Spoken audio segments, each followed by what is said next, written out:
Today is a beautiful day. This is already the fourth conversation of the morning, and it's 12 o'clock. Something about this idea of 50 conversations with 50 strangers has touched something in people. And what I'm finding is people who have been on the show are now saying to friends of theirs, you got to talk to this guy or you got to just have this conversation. And so the 50 conversations, which I thought would take months, are probably going to be over in 2 weeks. But don't fret. This room has become so magical for me. I've already developed the artwork for the cover for 50 more conversations. So that I'm just going to keep it going because I can't think of nothing more beautiful than starting to meet the person, meet this world one stranger at a time until we know thousands and thousands and thousands of people. And I want to invite you, the listener, that if you feel something from any of these strangers that I'm meeting, be a stranger and contact them and just say, I'd like to have a conversation with you too. Or I'd like to start up my own series of conversations and let me know you're doing it. And we can link each other and link to the conversations and see how it all goes. Because what would this world look like if strangers started to become friends? I know with some of my friends, they have the most fakakta beliefs. They have the craziest beliefs you could ever imagine. But we love each other. And we're not together because we believe exactly the same way. We're together because we love each other. And some of those people I would take a bullet for if I had to. That's how much I love them, even though I don't believe probably 90% of what they think. That doesn't matter. They're just my buddies. Can you imagine what that change of perspective would give to the world that we live in today? What that world might look like. So, I talk a lot for those of you who listen, but this isn't about me talking. This is about creating a platform and a vehicle for Jenny Berg, this lovely person that sits in front of me with this beautiful smile on her face and a beautiful tapestry that told me something about her because I had her husband, Bobby Berg, on the show a few days ago. And I fell in love with that man. So I'm so happy to meet his wife now. And that's all that I know about her from a tapestry behind her. Jenny, welcome to 50 Conversations. How are you today? I'm doing well. Thank you so much for having me. It is my absolute honor. Because I don't know anything about you and people here may or may not, tell us about yourself. Who are you and what's important to you? This is gonna be a very long conversation. Let's see. So, from your conversation with Bobby, you know that we live up in Alaska right now. So in a very nice, I like to call it the fishbowl, especially during this coronavirus time. Um, I'm 28. I work at Starbucks right now. I'm also getting into video editing. I literally just started opening up Final Cut Pro, and within just like a 20-minute tutorial, I'm learning so much, which is really cool. Let's see. I'm a huge people person. I love making people feel good. I love making people feel special. I love deep connections with people. And that's one of the reasons I actually really love working at Starbucks, because I can do my best to make people smile every single day. And especially during this time right now, that's really hard. So, um, yeah, I'm passionate. I'm really loud once you get to know me. Um, and I just want good things for people. I want to be happy. I love sunshine. Yeah, I think if you could sum me up in like just a few words, it would be enthusiastic and caring, and my family would say dramatic at times, but I like to call that passionate. I get it. I love it. And there's so many people who look at somebody like that who do not have those qualities and try and tame people down. Mm-hmm. And yet It's the excitement. I know sometimes it happens for me with my own wife. My wife is young at heart, and she's also much younger than me. She's 21 years younger than me. So sometimes I Mm. think I married my daughter, in some ways. But she has a joy to life that I have too, Mm, but not in the same way. And sometimes I'll just go, "Oh my God, it's so noisy because the kids are loud and you're loud, and like what the heck?" And I'm a old, long time monk, so I love mm, sitting in my quiet, sitting in my space. But when I notice that I try and confine her, I think what a foolish thing to do, because that's the beauty. mm, That's why you fell in love with her. And I wonder mm, why we try and make people something other than they are, so that they end up being apologetic for the way they are, thinking that mm, that's the way the world will view them. What do you think? mm. Um, I have to think that that has happened to me a lot over, especially since I've been in high school, by my own family, by friends that I've met, until it got to the point where at 28 years old, I am who I am. And if you try to put me in a box, uh, you're going to get the opposite effect. Yeah, yeah, um, and, I mean, Bobby will tell you, you try to tell Jenny to do something and that she doesn't want to do, good luck. right. But, even by my own family, I mean, I remember a lot of the times my mom would feel, I just think, very overwhelmed by how big my personality is. And it all kind of comes down to just learning how to communicate between someone who's not, loud and boisterous and just large in terms of your personality versus someone who's a lot more, like just calmer or less reactive, or and just learning how to communicate between those two very different personalities is vital in creating a strong, beautiful connection. But yeah, my family and I, we had a hard time with that when I was really young, because when I was a kid, it was really hard to discipline me, because I think growing up with people telling me that I was too much made me feel like if I did or said something to hurt someone's feelings, I felt like a terrible person. So I would get so incredibly defensive. Um, and then now it's taken years and years of just trying to accept the fact that I am a hothead sometimes, and I do react in ways that I don't like sometimes, but that's okay. Yeah, yeah, It's okay to react in ways that you don't want to react in, and as long as you go back and you learn from it and maybe think like, oh, what could I have done differently? Or maybe you don't want to do anything differently, but you hurt someone's feelings, so you just have to yeah, apologize. yeah. Yeah, it's Y- hard. It's hard being able to communicate with people who sometimes don't always know how to react around me. Well, it's interesting. As you were saying this, I had this feeling come up that when people tell us that we're too much, we end up thinking we're not enough. And Oh yeah. right, and then it's the exact opposite of what we are. We Mm. we and you're attractive and you're energetic and you're vibrant. Do you think people are jealous of you? I mean, without sounding completely vain, yeah, absolutely. Yeah, um, yeah, and even just, I don't know. I feel like the confidence part is what people are jealous of the most. yeah. You know, So has their jealousy limited your capacity to share your voice with the world? it used to, 100%.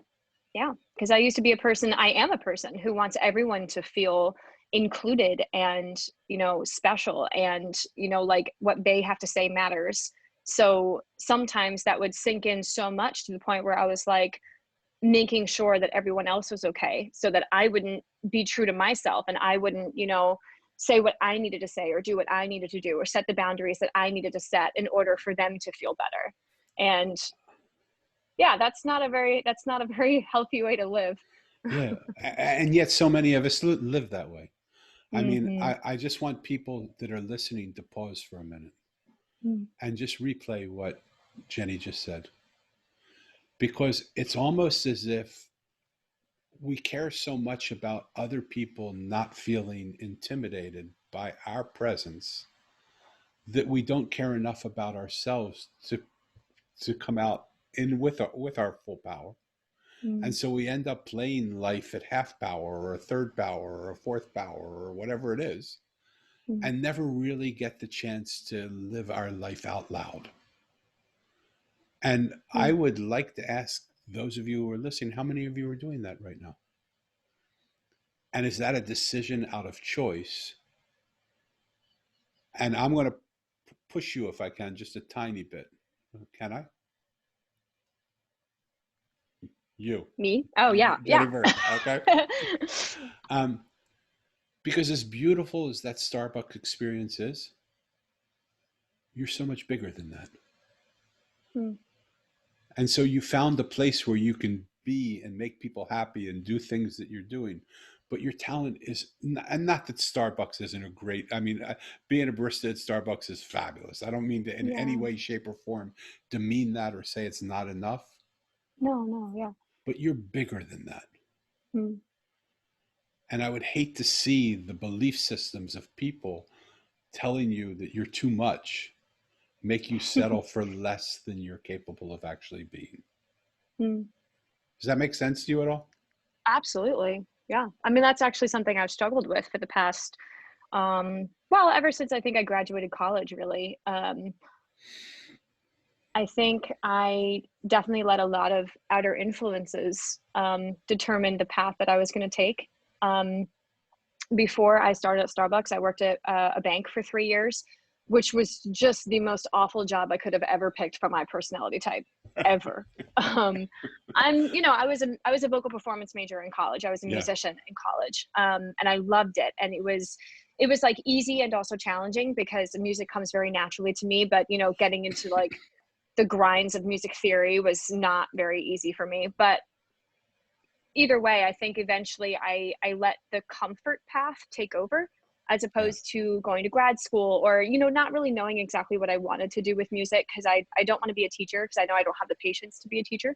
Um, but I don't necessarily want to be that struggling performer. So instead of kind of discovering different outlets for creativity, I kind of just took a much more like easy route. And then with Bobby saying, "Hey, I'm going to be in the military," it really kind of took away that motivation of, okay, so how am I going to find something that really fulfills me and satisfies my creative side, um, but also something that I can live off of. Like I can live off of this job and take care of myself because the military kind of Doesn't pay too allows you well. to not do that. So Right. Totally. yeah, it's basically like living at home, like Yeah. living with your parents without your parents. Yeah. So I would love to at least lob the ball over the net. That part of Did the you what? I'm reason so sorry. to lob the ball over the net, like we're playing Mm. tennis, just to Yeah. lob it over the net for you. To after this Okay. conversation, to sort Yeah. of take a look again at what life has in front of you, Mm. and to stand like anybody who can feel anything. And I feel more than most because I'm an empath. Mm. I feel a lot. But anybody who can feel anything feels how much power is in you, how much Mm. life is in you, how much life force is in you, how much is possible for you. And I would like to invite you to take a look at the comfort and the destiny of who you are Mm. and sit those together. Just and if there's anything I can do to help you in that regard, I would love to invite you to go through that little uncomfortable process of getting Yeah. uncomfortable because there's so much there. And Bobby has it too. Bobby has big dreams for what he's doing. He does. Beautiful, beautiful He has dreams. something different. He has self-motivation. Yeah. Yeah. Okay. All right. So he has these goals and these dreams that I know he's going to be so incredibly successful and he's going to be successful very quickly. Yeah. I I think that's why I did so well in college because you Yeah. have like a routine and a schedule and people saying this is due on this date and this you have to practice this on this date. And it was a little bit easier for me. And then the second I got out of college, I was like, oh, I have to do this myself. Right. Right. I have to set goals for myself. Oh, Yeah. geez. Well, you But may not have to continually set goals, but knowing, sort of sitting and taking some time to know what your purpose is mm, and what you're here to do might be all the goal you need. Because then you just put it in the yeah. GPS of your car and you follow the directions, right? You just go to where Yeah. you set up. What makes you happy? Um, laughing with people, entertaining people makes me happy. Yeah. Hmm. What did Being what the did you play music? Is that what you did when you were? Yeah, I am primarily a singer, and I played piano. I play the French horn, a couple other different instruments that I played throughout college. But yeah, I was a performer for sure, and I was in I musicals and love plays and I love that you played the French horn. That would be the least instrument that I would think would come out of you. But oh, it was my favorite. I love that. I love that. Yeah. Those are the surprises you find when you talk to people. But when you were talking about music, I could just feel your soul being happy in that music that you were I miss doing. it. Yeah, I Yeah. bet you do. I could Hmm. feel it. Let me Yeah. move it to a different place because I don't want to put you on the spot too much. Oh, please. I like being on the spot. Okay. Okay. All right, then just shine the light on it. No, geez, Really. right? Um, let's go our lightning round. Are you a dog person or a cat person? Yes. Yes. Okay. I'm I both won't for touch sure. it. I have two dogs and two cats actually. Oh, okay. So you really are. One of You my really. cats is one of my cats is trying to make her debut. She's about to jump up here and make my camera fall. So I see. If it does, we'll deal with it. Coffee or tea? coffee. Okay. Would you say that you're somebody that is in the box or someone who's out of the box? Out of the box for sure. Well, Hmm. in both of these, I think are super important. But I would like to know what's most important for you now. That doesn't mean that tomorrow it will be the same. Do you think it's more important for you to have a platform where you can speak what's on your mind and speak your truth? Or do you feel it's more important for you to create a platform where you can listen to other people speak their truths and know and tell and have them know they're listened to? Mm. I think both are just as equally important as the other.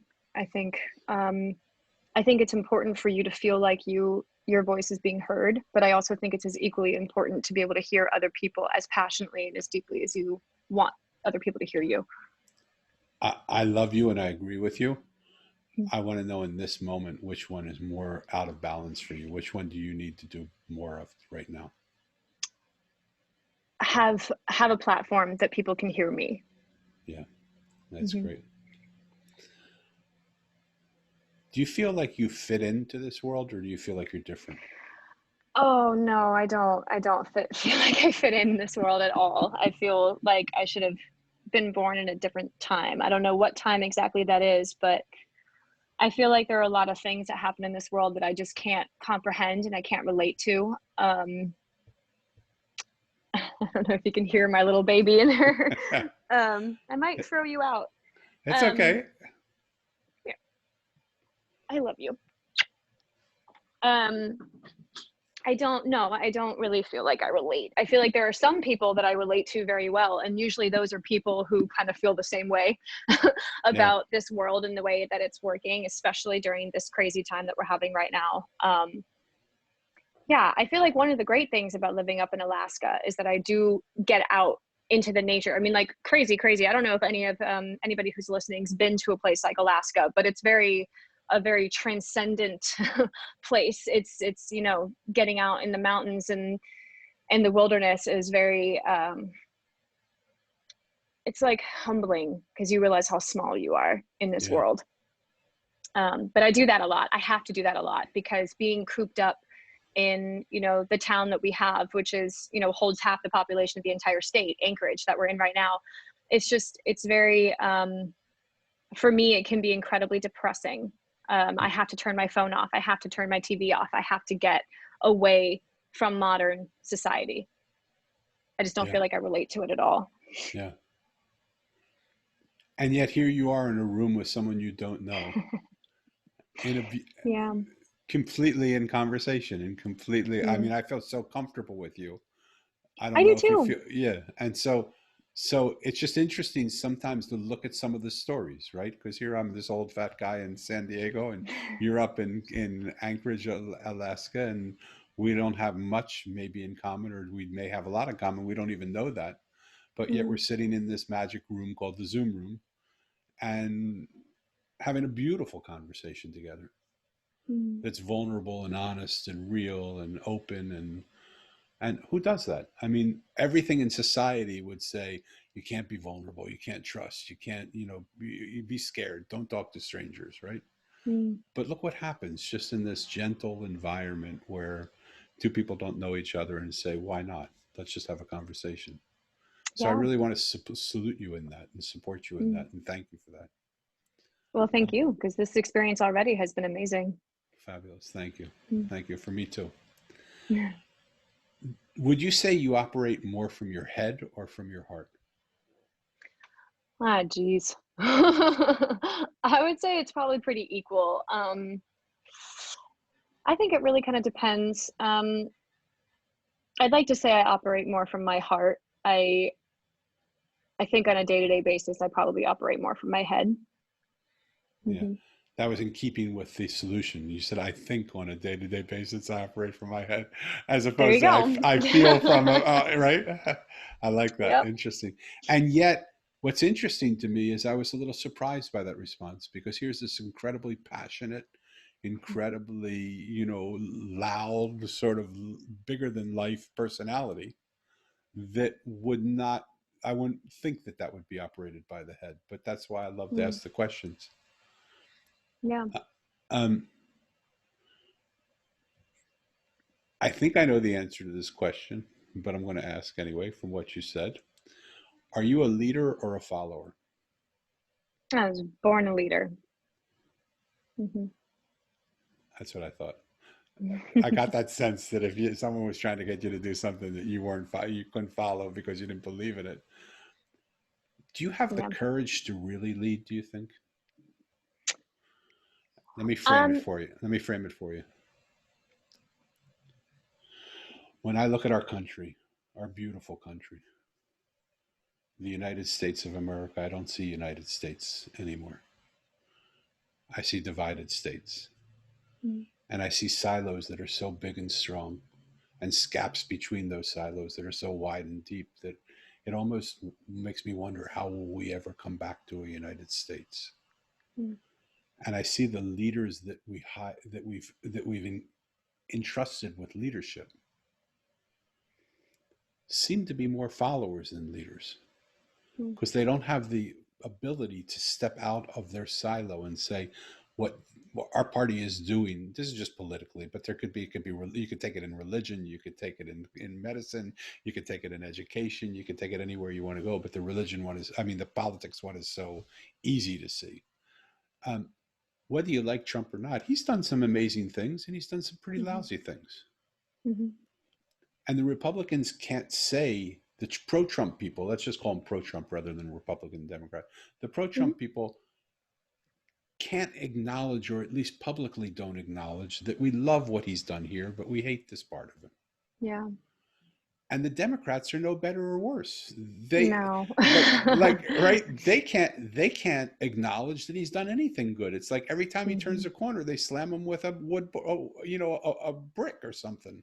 And Yep. it's he doesn't get any credit for doing anything because nobody wants to get out of their silo. Hmm. So that to me, I had a big revelation in this room with somebody where I realized our leaders aren't leaders, they're followers. Hmm. Do you have the courage to be a real leader? I feel like I do. Yeah. I feel like I do. So even now more than when I said it to you first, now it's really time to come out of where you are because the world needs those people. Mm. The world needs people that will lead towards the truth of a situation, for the goodness, for unification of this world together, rather than the righteousness of one silo. That's my Mm. opinion. What do you believe? Absolutely. I agree with you 100%. I feel like the leaders of any large group of people need to do things for the better of the people, even if that means that some of them are going to hate them for it. Yeah. Um, that have the courage to be able to make those decisions that don't benefit them as the leader. It's not about them. it's not about who's leading them. It's about the results that come from their leadership, Yeah. um, for the better of whoever it is that you're leading. Um, that's so funny, that you say that and that you ask that question. My work is actually having a really hard time with our leader right now, with our manager. Um, and it's so funny that I've been in customer service since I was 18, 10 years of my life. And I've had a very different array of managers and different people who, different personalities, who are leading our stores. And I feel like the more quote unquote bad leaders that I deal with, the stronger I feel like the leader I'll be. Yeah. Absolutely. Like I almost want to work with people who are not good so Yeah. that I learn how to be different from them. Well, what might end up happening, just because I get these little flashes, is that your work might be to work with bad leaders and help them become good leaders. I want to listen. Yeah, but Yeah. maybe their situation will bring them to the place where Mm, they're brought to their knees and have to. mm, Sometimes yeah. it just takes us being brought to our knees in order to listen. It doesn't Mm, have to be that way. Can I tell you a story? of course. Um, I've had the opportunity to sit with some of the richest people in the world, sit in their dining rooms, in their living rooms, get to Mm, know their parents and their children. They've been kind enough to give me their counsel sometimes and kind enough to ask my counsel other times. And I really feel honored by those relationships. I've had the same situation happen with some of the top religious and self-help people in the world, to have exactly that same situation happen. And I've been honored in every single case that to receive counsel from them and to be asked for counsel from them.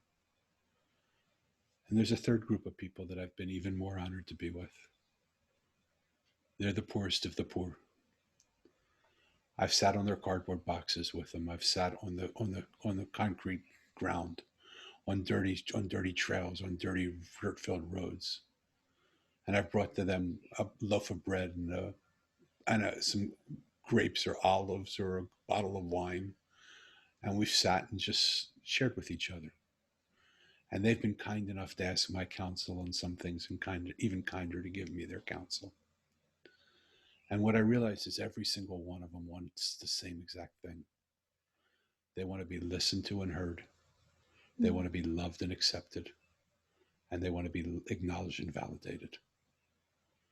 And of all those amazing people that I've met, and I've learned so much from them, the person that I've learned the most from is my daughter.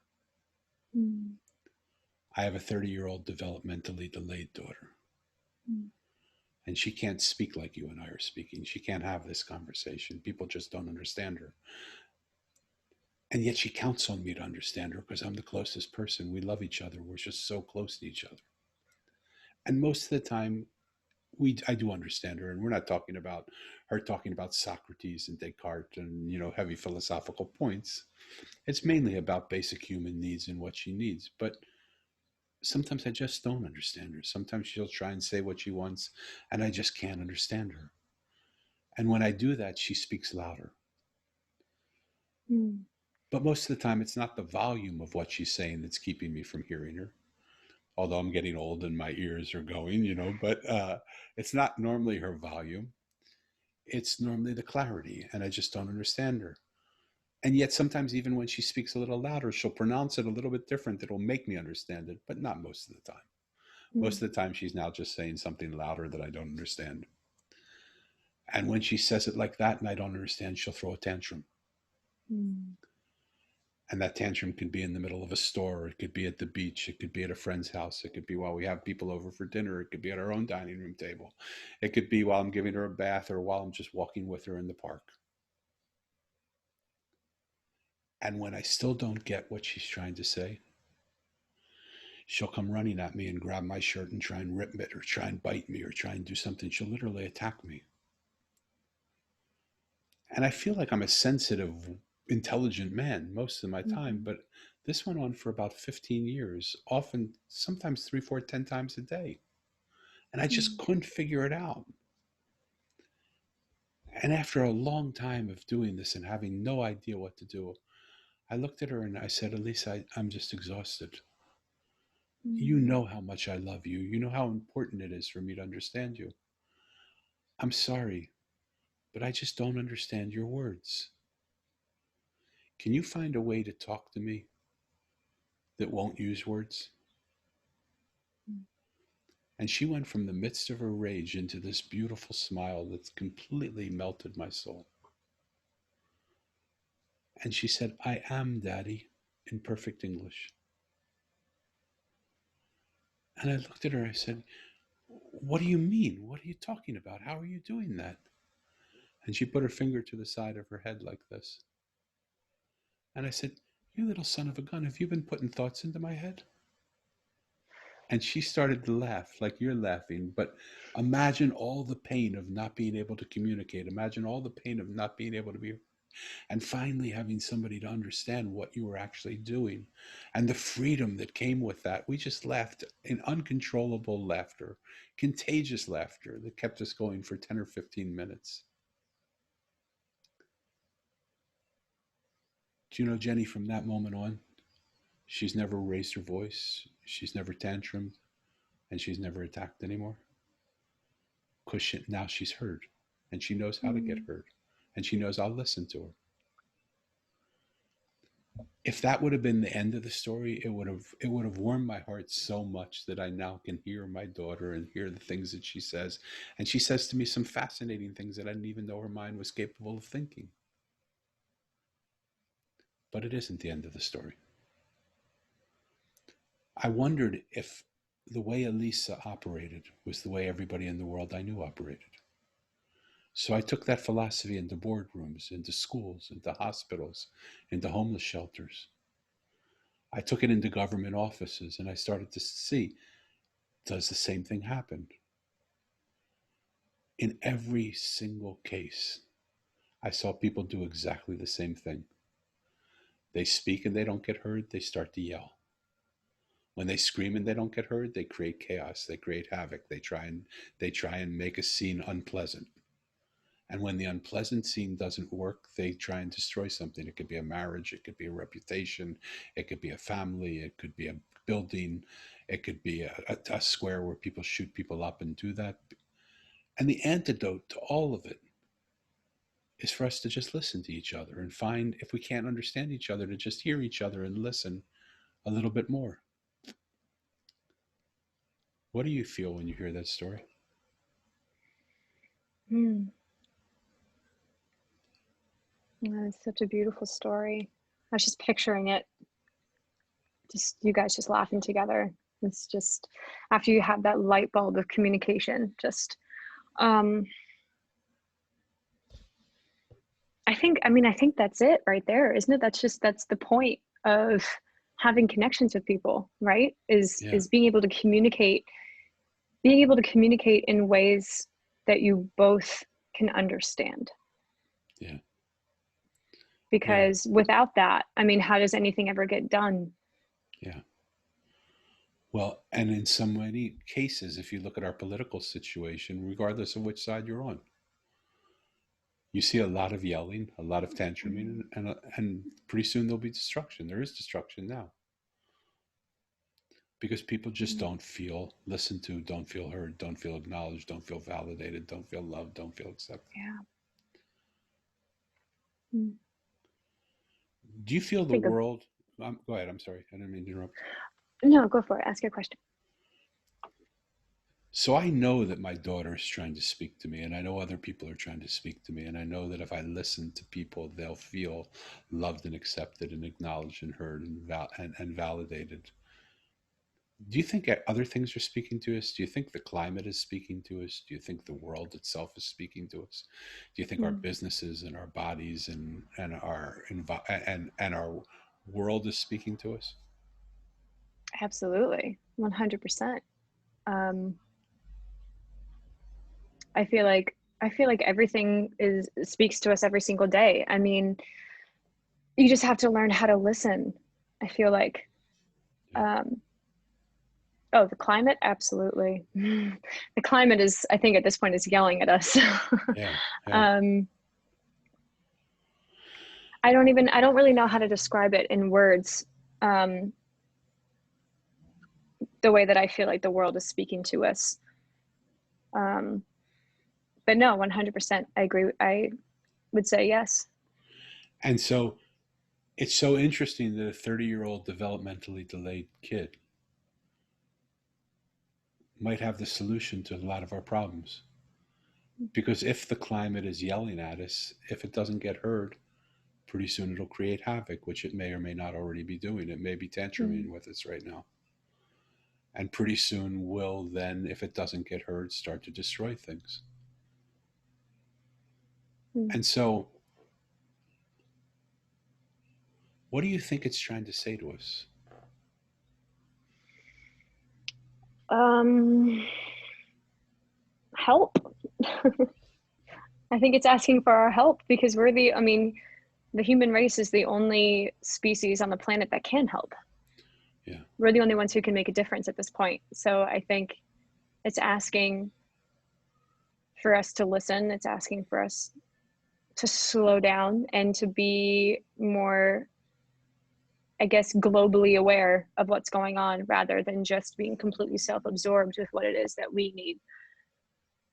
Because being so incredibly self absorbed in our everyday lives, we're going to forget that the reason that we can be that self absorbed is because we're on this planet. yeah, And if we don't take care of our home, then we're not going to be able to do those everyday things that we don't even think about, like driving our car or, you know, going for a hike. It's eventually it's going to get swept away from us without even us realizing it. So yeah. yeah, I think the universe is asking for help. I first had the idea that things were talking to us through writing the Mosaic. I mean, I think I always understood it or thought it. Mm, But in my experience of writing the Mosaic, it's basically the story of my life. It's a fableized version. And mm, so I knew the characters that I was writing about. I thought it would take a short time to do it because of whatever reason. I just thought it would take a short time. But it mm, didn't take a short time. 2.5 years into writing the book, I was going crazy because I would write it and then it would disappear. It would be disrupted. The file would be corrupt.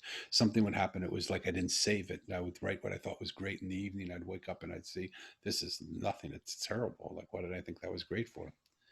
Until finally I called the characters of my book together. Sort of like you and I sitting on a Zoom call. I had them come on a Zoom call. They weren't real. They were characters that I made up, but they mm, showed up to me in a Zoom call. And so people said, did you channel them?" Well, maybe I'm channeling Jenny Berg right now, but you sure seem mm, like you're real. I mean, they seemed as real to me as you do right now. And I said to them, what are you doing? Why won't you let me finish this book? And they said, because you're saying things for us to say that we would never say. We don't want to say that. mm, I said, well, what would you say? They said, if you listen, we've been trying to tell you. And if mm, you listen, your book will be done in 6 weeks. So I said, deal. I'm going to do that because I would love to know what you want to say. And true to form, the book was done in 6 weeks. mm, But I thought, how in the world is it possible that characters that I made up, characters that were based on characters that I knew, but some of them were my complete creations, could now could have a voice of their own, just like people have a voice of their own, and mm, could have something that they wanted to say, just like people wanted to say something. And I thought, if we would only listen, probably there's so many things that are talking to us. mm, Probably everything is talking to us if we would just listen. Our businesses, our families, our health, our bodies. It's all talking to us if we would listen. You mm. spoke about the desire to have a platform for your voice. If I were to give you that platform right now, what would you want to tell this world? Mm, mm. That I really truly think and feel that everything's going to be okay. You know, that not everything is as serious as you guys think it is. Yeah. And that, like, if you just listen and love and learn the way that we were taught when we were kids, right? That everything is going to be okay. That oh, sorry, keep going. No, I was just saying I love that. So you keep going. um I think as if I was generalizing as a whole, I feel like people just take themselves very, very seriously, and when we're born, we don't have any damage yet, right? Yeah. And then as we grow up into and develop our own persona, we take all of these other influences, whether it's environmental or, you know, people in our lives, school, our jobs, everything that kind of shape us into who we are. And I feel like, especially in today's society, we're told this is how we have to be, this is what we have to say, this is what we have to do, rather than more and more people being able to encourage us to just not have any sort of expectations. My mom always said that having expectations for other people is like drinking rat poison and waiting for the rat to die. Yeah. It's like, just,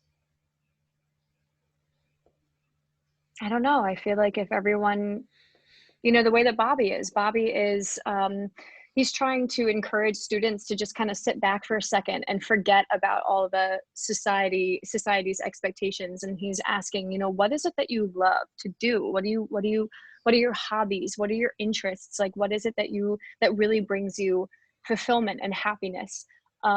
Okay, so let's do those things. Yeah. You know, and he's helping encourage young people, especially students, to find that niche, to find that tick that really gets them going. And I feel like if more people did that, then maybe we'd be able to just kind of relax a little bit, and we'd be able to listen to people who have different point of views and not all of a sudden get offended that their views are different than ours. Yeah. I am not a Trump supporter, but I have very near dear friends to my heart that are Trump supporters. Is it going to erupt in a fight every time we argue about it? Probably. That's why we don't really talk about it that much, unless we're both in a mindset where we can. But they're different than me, but that's okay. Yeah. Yeah. Yeah. I think when we learn to listen to one another, Mm. we might be surprised by what we hear. So I love what you're saying to the world, to not take Mhm. yourself so seriously and just, it's going to be okay. Mhm. And if we knew that it was going to be okay, if we knew that we didn't have to take ourselves so seriously, if we knew we didn't have to worry as much, we might just relax and let it happen, because it's happening Mhm. anyway, whether we think it is or not. Right. What do we have to lose? What do we have to lose? What do you think the world is trying to say to you personally right now? um, I think the world is trying to tell me to not give up, to keep on keeping on. I don't think I know exactly what my platform is supposed to be or is going to be. I It's so funny. Um, I really truly believe that I was put on this earth for something bigger than what I've been doing. I agree. Um, I feel like I was made for something more, and I don't really know what that means or what it's supposed to be, but I know that the world is trying to help me get that started. Um, yeah, I really do truly believe that I was put on this earth to make a bigger difference. I don't know what that is yet, but I know it's there. I want to thank you for that because that confirms for me something. I know you all have about 18 minutes, right? And yet I said that to you almost right from the start that you could feel, I could feel it. Mm. And I want to thank you for confirming that for me because, what do I know? I'm just a guy sitting here, but I trust my instincts and I trust my feelings. And so one of the dreams I have that may or may not ever happen from this room is that people hearing these conversations will start to wonder, how do we help each other have what each other needs? Mm. So I would like to invite those of you who are listening, first of all, the conversation Jenny's referring to is my conversation in 50 Conversations with Bobby Berg. I mean, it's not not what she's referring to, but we had a conversation and he talks about what he's doing. So I'd really like to invite you to hear that conversation also if you haven't. Mm. But I'd like to invite you to go a step further. How do we get out of our comfort zones? And how do we see this beautiful woman in front of us? That's not me because I'm a guy, but so Jenny, how do we see this beautiful woman in front of us and through the gifts that we have, the talents that we have, start to offer some opportunities out to the world? How would that look if in a room where two strangers came together, where other strangers could hear their conversations, as a group full of strangers who admit that they don't fit into a world, that feel a little bit different, would come together with other people who feel different and help the difference of their message come into this world? Mm. So I want to invite you to listen to these conversations. I lost your camera, Jenny. There you go. Sorry. There you go. There she is. Spam call. That's okay. I want to invite you to listen to these conversations. And if your heart feels a tug to reach out to somebody, do it. What would happen if you started your own conversations? What would happen if this world slowly, one by one of us, started to have more and more conversations with people we don't know? What would happen if we taught our kids how exciting it is to talk to people you don't know rather than don't talk to a stranger? And I know there's reasons why we say don't talk to a stranger, but there's nothing unsafe about doing this over the all someone said to me. They said we took a chance with you, and I realized if I didn't like it, I could just press the end button and the call would be over, right? Mm. And so you can do the same thing. What would be so bad? Jenny, I want to thank you for coming into this room and being so completely vulnerable and real and honest and beautiful. Mm. And I want to thank those of you who listen to these conversations for giving the most precious quantity of your time, our time, and just spending that time with us to listen to these conversations, to hear the beautiful things that are coming, the magic that's happening. And I don't know if you see it, but every conversation I see it. I see the change in people that happens just from being heard. I'm not fixing anybody. I'm not changing anybody. I'm not helping anybody. I'm not doing anything. But there's a magic that happens when two people come together. That in order to make space for each other, something has to fall away. And what falls away is not who we are, it's who we're not. And when what falls away from me, so that I'll come to you as who I am, and what falls away from you is you coming to me how you are, we create something really beautiful together. And imagine now that being more than two people. Imagine it being 10 people, 100 people, 1,000 people, 1,000,000 people, 1,000,000,000 people. Maybe that's the way this world will adapt through simple conversations with strangers. There could be stranger stories than that. Don't be a stranger. Reach out and make strangers your friends.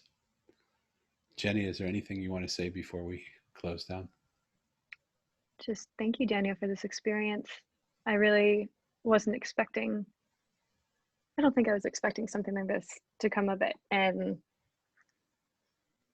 yeah, just thank you. It's an absolute honor. Thank you for being your beautiful self here with us. It's so touching to see it. And I wish you and Bobby only beautiful, beautiful things. And I hope this Thank isn't you. the end of our conversation, it's the beginning. Absolutely. Okay. Thank you again, Jenny. Thank you again, folks, for listening. Share these conversations with your friends. If you know people that want to have the opportunity to come into this crazy magic room, have them get in touch with me, invite it. I'm just going to keep having conversations until the world Mm. tells me I can't do it anymore. But I don't imagine what the world would say. So until the next conversation, thank you again. Blessings and big love. Thank you all.